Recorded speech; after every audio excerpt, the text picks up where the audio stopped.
Hello guys, welcome to Solving Solutions, your number one channel where I get solutions to all your solving problems. It's nice having you in class again today. How have you been? On today's video, we are going to show you how to use the condition equation method of least squares adjustment to calculate or determine the most probable values of three unknown points in this leveling loop. Right, good. So before we begin, I want to give an appreciation to my lecturer, Sovio Olaniyi, for his immense contribution, because I'm going to read out a few texts from his notes. Right, good. So now we have a leveling loop here. We have points P, Q, R, and S, and then we also have the different change in elevations that links those points. Right, good. Now, one thing you need to pay attention to in today's tutorial is that you need to pay attention to the direction of the arrows. It's actually very important. And then you also need to pay attention to segments, like okay, we have a particular loop in this our own leveling loop. In this our complete leveling loop, we have different loops that we can also form. These different loops can be seen as the conditions, which we are going to see as we proceed. Right, good. So now we are given the different change in elevation, and simply leveling is just the determination of change in elevation between different points. Right, good. So we have been given the change in elevation for point Q and then point P. We are given that of point 2, which is for Q and S, down to change in elevation in point 6. So let's say the change in elevation 6. Right, good. Now we were also told that our benchmark is P, and then the value of that, or the elevation of that benchmark is 150.020. Now we should determine or find the most probable values of Q, R, and S. Right, but it's actually very simple, very simple. Now you need your calculator and then maybe some other writing materials. So using the condition equation of least square adjustment, first thing is that we need to know the number of conditions. Right, good. Now we are told, or we know, that surveying is actually a physical science, which means what you are being taught, you are definitely going to see it physically on site or maybe physically around you. Now, when we want to get the number of conditions, there is a formula for it. The number of lines minus the number of stations plus 1. By number of lines, it simply means these directions, change in H1, change in H2, change in H3, H4, H5, and H6. Right, good. So if you count these lines, we have 1, 2, 3, 4, 5, 6. Right, good. So we have 6 number of lines minus the number of stations. We have Q, P, R, S. So let's say P, Q, R, S, which is actually 4 plus 1. So 6 minus 4 is 2 plus 1, 3. So we have 3 conditions. Right, good. So now that is the first thing you need to pay attention to. Remember, in the introduction we told you that in this leveling loop, we have 3 more loops inside this loop, and each of those loops form the different conditions. So by looking at it physically, you can see this is first loop, this is second loop, and then this is the third loop. Right, good, within this leveling loop. So that satisfies the 3 conditions that we have in this leveling loop. Now, to get the observed values of Q, R, and S, we relate the points, the direction of the arrows, and the change in elevation. Now, we were only given the elevation of the benchmark P to be 150.020. However, we were not given the observed elevation, since these other Q, R, and S, or let's say Q, S, and R, since they are not benchmark, which means they have a measure of error we want to adjust, and we are not given their elevation values. We were only given the change in elevation, that's change in H from 1 to 6. So with this change in H and then the direction of the arrow, very important. With the change in H and the direction of the arrow, we are now going to determine the observed values of Q, R, and S. Yes, we have a video using condition equation method. We are going to leave the link to that video on the description section of this video, so that you can also see how to use the condition equation method for a similar problem like this. Now, to get the observed values of Q, R, and S, we relate the points, directions of arrows, and the change in elevation. That is, for change in H1, now let's go up a bit to see. Now, if you look at change in H1, you can see that the direction of the arrow goes from Q to P. And then the principle is that the direction goes towards what? A higher elevation, right? Good. So the direction goes towards a higher elevation, which means if you want to get the value of change in H1, it will now be P minus Q, not Q minus P. Are we together? Because the direction goes this way, the direction of the arrow goes this way. It is actually the destination minus where it is coming from. Let's just use that. So since it's going from Q to P, change in H1 will now be what? P minus Q, right? So that's how it is. So since this direction is going from P to R, it will now be R minus P. Since this one is going from S to P, it will now be P minus S. Since this one is going from S to Q, it will now be what? Q minus S. So the direction of the arrow is very important. So now relating the direction of the arrow, the points, and then the change in elevation, for us to now get what? Our Q, it will now be what? Change in H1 minus, change in H1 equal to P minus Q. Remember how we told you we got it? The relationship between Q, P, and change in H1 is on this line. And on this line, the direction of the arrow goes towards P, which means it will be what? P minus Q, right? Good. That's equal to change in H1. That's good. So since we have been able to establish that, we now see that change in H1 is equal to P minus Q. So trying to carry out a little bit of change of subject, we have minus Q equal to change in H1 minus P. But what we need is what? The positive value of Q. So we need to multiply it through by minus, let's say minus 1.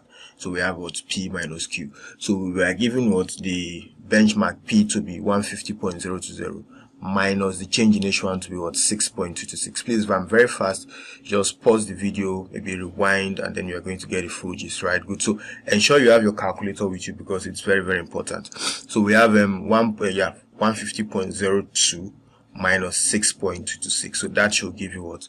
143.794 meters. Please ensure you confirm these values. Now, the relationship between the change in elevation and the point direction and the point for this other change in H3 is what? P and S. Now, from our leveling loop, we can see that it is going towards P, right? So it will be what? P minus S. That will give you a change in H3. So still repeating the same change of subject, we have S to be equal to P minus change in H3. Let's see here. Change in H3. So we have what? 150.020 minus 11.368 meters. So that should give you 138.652. Finally, we have what? Change in X6, which now links what? Our arrow and the P, and the direction is towards arrow, therefore it will be what? R minus P. So change in X6 is equal to what? R minus P. Therefore arrow here will now be change in X6 plus P, right? Good. So when you add those values together, you are supposed to have what? 167.295. Now, one thing you need to pay attention to is that it is being seen that these are benchmark as direct links with all of these unknown points, and then to determine the observed values of all of these unknown points, we all connected them to the benchmark because the benchmark is free of error. So if you decide, okay, since Q and S is linked, you want to maybe haven't got Q, you want to use that the value of Q to get S, you're actually transferring error down to X. If maybe you've known the value of S and then you want to get arrow and then you want to link you want to link S and arrow, you are still transferring the same error you've gotten from Q down to S down to arrow. So it's always best you link all your observations, or most times all of your observations will be linked to your benchmark. So it's always best you calculate from your benchmark so that you know that you are not really transferring that much of an error, or maybe you're not transferring any error. So you've seen that we have linked all of these our 3 unknown points to the benchmark, and then we have gotten what? Their observed value. So the observed value of Q is what? 143.794.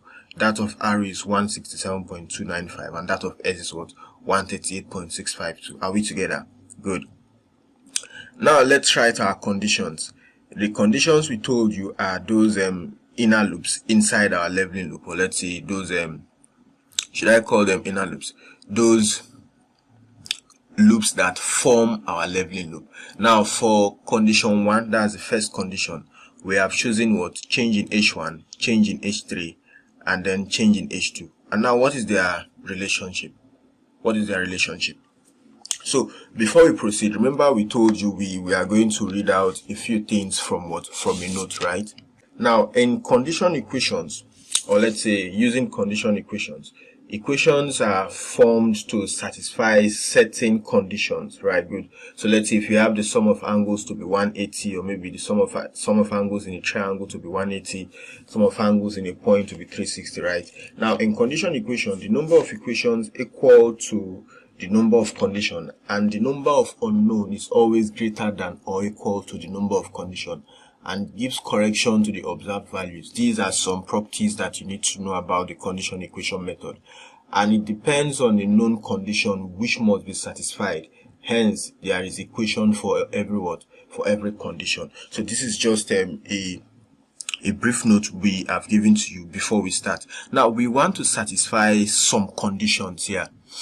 The sum of the change in the algebraic sum, because there will definitely be negative values. So the algebraic sum of the change in elevation within these subloops, within these different conditions must be equal to 0. So that is what the condition for this the condition for using condition equation method of what? Least square adjustment when you are trying to work on a leveling loop. So the algebraic sum of your change in elevation for each of your condition must be equal to 0. So for the first condition, we have what?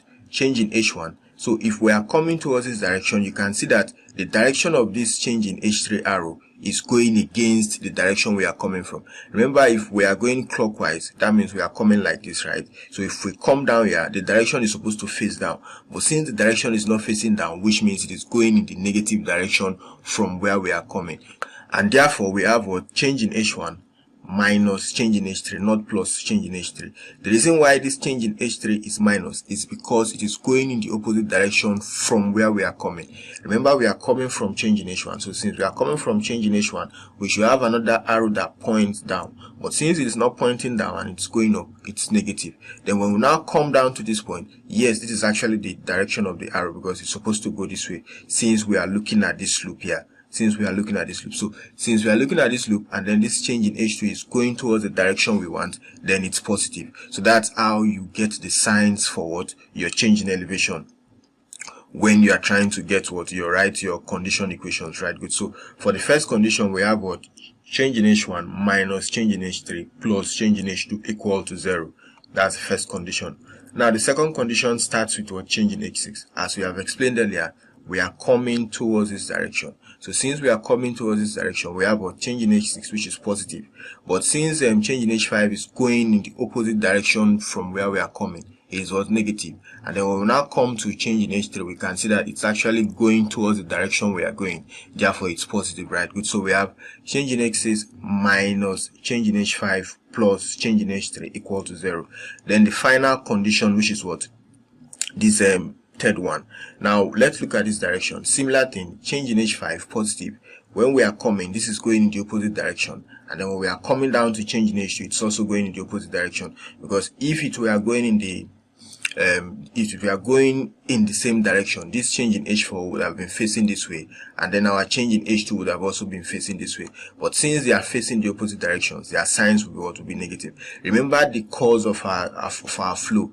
We are coming this way, which means it is supposed to go this way. But since it's not going this way, our change in H4 is negative.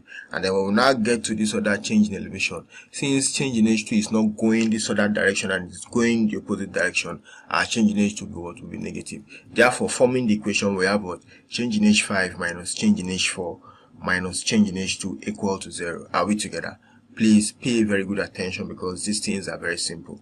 Now, in simplifying these our condition equations further, we now have, remember that all of our observations have what? A measure of error, and that's what we are trying to adjust. So these are our change in H1 we have here. We are assuming that they are all adjusted. That is when you are going to have the sum to be equal to 0, right? Good. So now we have what? Change in H1 plus the error in change in H1, right? Good. That's the change in H1 observed plus V1 minus change in H3 observed plus V3, that's error in change in H3, plus change in H2 observed plus what V2 equal to 0. Are we together? Each of these change in elevations have been assigned their respective residuals. That's the V1, the V3, and then the V2 that we have here, right? Good. So now, opening this bracket, remember there is a negative sign here, which means it's going to multiply through this bracket, and then there's a positive sign here, it's going to multiply through this bracket. So plus has no problem.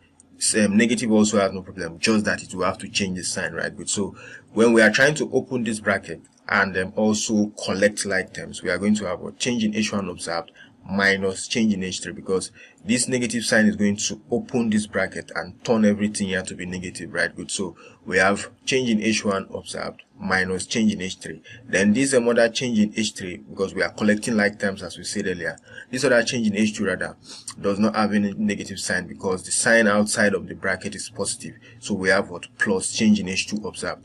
Please, if we are too fast, you have the opportunity, you have the leverage to pause this video, rewind, and you are going to get it. Ensure you have your calculator and your writing materials with you so that you are going to follow us through, right? Because it's actually very, very simple. So now, since we have collected all our change in elevations to one side, we can now write all our residuals on the other side. So the first residual is what? V1. Then since this negative sign has opened this bracket, our V3 here will be what? Will be negative. So that's V3. Then this positive sign is still the same thing for this. So we have what? V2 equal to 0. So now please get your calculator. Remember that we are given what? The change in elevation values to be, we are given the values here, right? Good. So since we are now saying change in H1 observed minus change in H3 observed plus change in H2, please confirm this value. So we have what? 6.226 minus 11.368 plus 5.133, all in meters. So you are supposed to have what? Minus 0.009. So instead of writing our change in H1, H3, and H2, we have now done the algebraic sum. We've added them, we've operated on them, and then the result we have is what? Minus 0.009. So we now have rewritten this, our second line, as what? V1 minus V3 plus V2 equal to, V1 minus V3 plus V2 minus 0.009, because that will be the result for adding and subtracting these values, equals to 0. So we have called that equation 1. Please, it's very simple. If you missed it, you have the opportunity to just pause and rewind. Now, on simplifying our second equation further, we are going to do the same thing. Change in H6 plus the residual, change in H5 plus the residual, change in H3 plus what? The residual. So simplifying further and collecting like terms, we have what? Change in H6 observed minus change in H5 observed plus change in H3 plus the residual of V6 minus residual of V5 plus residual of V3. So when you add and subtract these three, you are supposed to have what? 0.004. Then you now attach the residuals. So we now have V6 minus V5 plus V3 plus 0.004 equal to 0. That's what our equation 2. Similarly, for the last one, we have what? Change in H5 observed plus the residual minus change in H4 observed plus the residual minus change in H2 observed plus the residual. It's actually very important to put all your stuff in a bracket, especially when you are having a negative operator in between them, so that the negative operator can open your bracket, right? Good. So we have a change in H5 observed minus, because this minus has opened this bracket, minus change in H4 observed minus this minus has also opened this bracket. So we also have what? Change in H2 observed plus V5 minus V4 minus V2. So when you do the subtractions on this other line, you are supposed to have what? Minus 0.005. Ensure you confirm these values. Get a calculator with you. Ensure you confirm these values. So we have given this to be what? Equation 3. Right? Good. Now, before we get to this other segment, recall that for condition equation, your residual V is equal to, we have a negative outside. So we have B transpose into B times B transpose inverse multiplied by the W, which is actually the constant, right? Good. So let's now come back to this. So from equations 1 to 3, let's now form the B matrix. Now the B matrix is actually a matrix of m by n. So we have known the unknown to be what? The unknown that we want to determine. We have about 6 of them, right? Good. And then we have known the equations to be what? The conditions rather to be what? 3, right? Good. So that's why we have about row by column. we have a 3 by 6 matrix. We have row and then column. Yeah, so we have a 3 by 6 matrix here. So how do we now populate the elements of matrix B? We are going to look at each of these equations. Now we have residuals V1, V2, V3, V4, V5, V6. So we are going to look at each of these equations to see which of them has V1, V2, V3, V4, V5, and V6. So looking at equation 1, we can see that equation 1 has V1, so we have marked it out as 1. Equation 1 again has V2, we have marked it out as 1. Equation 1 has a minus V3, which is minus 1, and we have marked it out as what? Minus 1. Now these minus 1, 1, and rest of that, they are actually what? The coefficients, right? Good. They are the coefficients of these residuals. You know, when you don't have any number in front of an alphabet, or let's say a letter, you know that it has 1 in front of it. So that's how we got this 1 and minus 1. So we don't have V4, we don't have V5, we don't have V6 on our equation 1, right? Good. So that's for this our first row. Coming down to populate our second row, we go to what? Equation 2. On equation 2, we have V6, and it's actually positive, so you have what? Plus 1 here. We have V5, it's negative, so we have what? Minus 1 here. And then we have V3 is positive, so we have what? Plus 1 here. So we don't have V1, we don't have V2, and then we don't have V4, so they are all zeros, right? Good. Finally, we come down to our third equation. We have V5, which is positive, somewhere around here. We have V4, which is what? Negative, minus 1. Then we have what? V2, which is what? Negative, minus 1. So we don't have V1, we don't have V3, and then we don't have V6. So that's how we formed our B matrix. It's actually very, very simple. I know you've gotten it, right? Good. Now the W matrix, which actually is the matrix of what? The summation of those our change in elevations, will now be 0.00 minus 0.009. That's for equation 1. Then for equation 2, we have 0.004, and then for equation 3, we have minus 0.015. So that's actually what this matrix. Now we can solve for V by solving the different matrices. So we are going to use Excel to solve the different matrices. The results are on this page. However, we are going to show you on Excel how we have been able to arrive at at all of these results, right? Good. So now on Excel, we have imputed our B matrix to be this. Remember that the B matrix, as we have shown you from the solution book, was this. Then the W matrix is this. The benchmark is 150.020. The observed elevations which we have computed were 143.794, 167.295, and then 138.652. So the order of operation, it's very, very important. The order of operation is very, very important. If you don't want to miss it, you don't want to miss the order of operation. According to this formula, we are going to take everything in bits, step by step. We have B transpose, we have B multiplied by B transpose, then we have the inverse of that product. We have that product, the inverse of that product multiplied by B transpose. We have that's the whole of the product inverse and everything multiplied by W. Then we now have minus multiplying our product. So that's the order we are going to follow, right? Good. So the first thing is that we need B transpose. And for you to transpose a matrix, it's actually very simple. So since this is row by column, so we have 3 by 6, right? Good. So our transpose will now be a 6 by 3 matrix. So you define a 6 by 3 array. So let's say we have something like this, then 1, 2, 3, right? Good. So you use the Excel command transpose. So you just equal to transpose, right? Good. Just double click on that. Then what are we trying to transpose? We are trying to transpose this. We are trying to transpose this. So it will now be Ctrl Shift Enter. Sorry.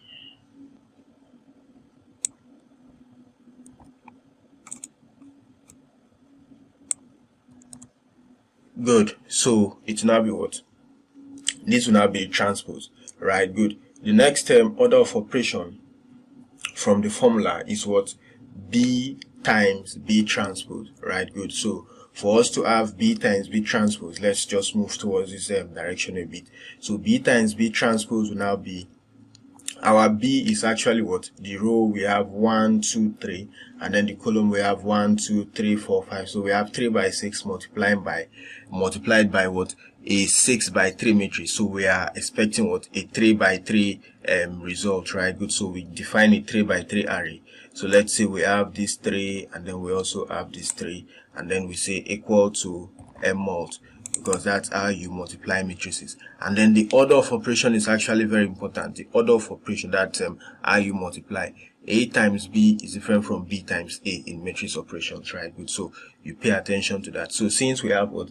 B times B transpose, so we have B here, which is something like this, comma B transpose, which is something like this, right? Good. The comma takes you to the next array. Control Shift Enter. Good. So this is actually what? The product, as you have seen somewhere around here. So this looks like a diagonal matrix because the elements in the diagonal, they are not one anyway, but they are 3, they are equal, and then the other diagonal elements are actually equal. So the next thing is that we want to determine what? The inverse, because that's actually the next part of the operation, the inverse of that particular product. So still say equal to M inverse. That's actually the inverse of a matrix, right? Good. So we have what? M inverse, which is something like this. Then we select this array, Control Shift Enter. It actually returns what? The inverse of what? Of this matrix, right? Good. So now we are progressing, we are getting to the end of today's video, right? Good. Now the next part of the operation says that we are going to multiply this inverse by B transpose, right? Always remember the formula. It's actually in your paper there, right? So now look at the formula. So the next part of the formula says that we are going to multiply this our inverse by B transpose. So the order is what? B transpose multiplied by this our inverse. So we still come back here. What's the dimension? The dimension will be what? A 6 by 3, right? Good. So we define a 6 by 3. So let's say we have 3 here, 2, 3, 4, 5, 6. That should be 6, right? Good. So equal to M mult. Then the order is what? B transpose. So we have what? B transpose here, which is somewhere around here, comma, multiplied by what? The inverse, which we've just gotten, multiplied by this. Then we have Control Shift Enter, right? Good. So we have this. Finally, when we now want to get the complete when we want to now use the complete formula, because we've gotten B transpose, we've gotten B times B transpose, we've gotten B times B transpose inverse, we've gotten B transpose times B transpose inverse, right? Good. So now we are going to multiply this our last product by our W matrix, right? Good. So remember that it is this multiplied by W. So the result will be what? A single line, and then that will be what? A 6 by 1 matrix. So let's define a 6 by 1 array. Please, if you miss it at any point, you have the opportunity to pause the video. You can rewind, and then we believe you are going to get it, right? Good. So we have what? The whole of this, comma, multiplied by the whole of this, right? Good. So we have Control Shift Enter. Right, good. So you now see that we have similar values as what we have here earlier, right? Good. Now going further, the formula, remember that the formula has what? A negative outside of it, which means whatever value we have here, we are going to multiply it by -1, right? Good. So Excel can help us do that. We can say equal to minus this value. So it automatically turns it to the negative value of that. So we autofill that, and then we have what?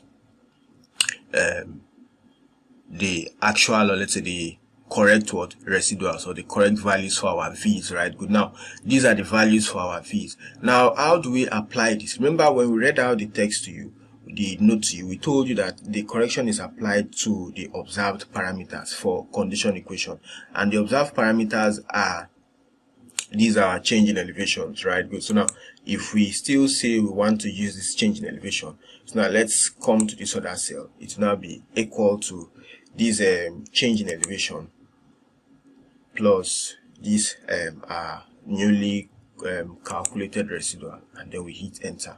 You now see that we have values that are equal to what we had earlier, because the values you have here, 92.1645 is the same value that you have here, which is what 92.1645, right? I mean the sum of those values. You know, Excel is actually very interesting. That the sum of those values and then their average is being displayed here. So we've actually gotten what the corrected, or let's say the adjusted, gotten the corrected, or let's say the adjusted change in elevations, which you can see here, right? Good. These were the observed change in elevations, then these are the adjusted, or let's say corrected change in elevations. Now going further, remember we are told to get the most probable values of Q, R, and S. So on our relationship there, for Q we have P minus change in H1, for R we have a change in H6 plus P, and then for S we have P minus what, change in H3. So I know you would have done it because you're very fast.